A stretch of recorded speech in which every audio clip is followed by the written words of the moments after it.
Kumusta mga ka-home builder? Alam nyo ba na ang driveway ay parang red carpet ng bahay mo? Tama ka nga. Ito ang unang nakikita at nararamdaman ng mga bisita at syempre, ikaw mismo, araw-araw. Pero minsan, sa sobrang focus natin sa loob ng bahay, nakakalimutan na nating bigyang pansin ang driveway. Malaking pagkakamali ito kasi kapag mali ang piniling finish, siguradong magsisisi ka sa bandang huli.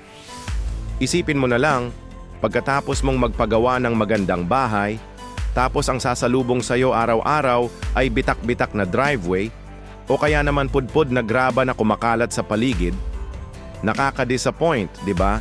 Kaya nga ngayon, bubuksan ko ang mata nyo sa tatlong pinaka-common na options para sa driveway finish. Una, ang stamped concrete. Maganda siya tignan kasi pwedeng gawing parang tiles o bricks ang design. Pero mag-ingat ka. Kung hindi tama ang pagkakagawa, lalo na sa curing at sealant, siguradong magbibitak yan. Pro tip, palaging humingi ng expansion joints at anti-slip texture para safe. Pangalawa, ang gravel o graba. Oo nga't ito ang pinakamura sa simula pero huwag kayong magpapaloko.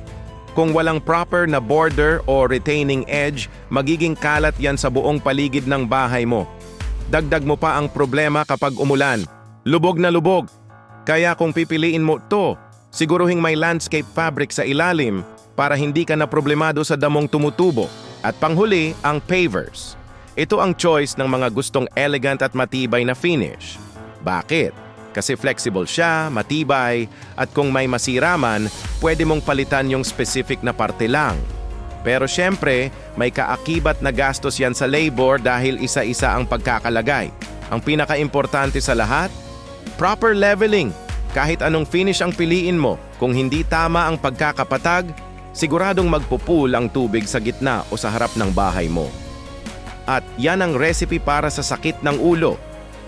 Abangan nyo ang susunod na episode kung saan tatalakayin natin kung paano i-level ng maayos ang driveway para iwas problema sa tubig. Para hindi ka ma-miss out sa mga ganitong important tips para sa dream house mo, i-click mo na ang subscribe button at notification bell. Salamat sa pakikinig mga ka-home builder. Tandaan, ang magandang driveway ay hindi lang panganda. It's about safety and long-term satisfaction din. See you sa susunod na episode.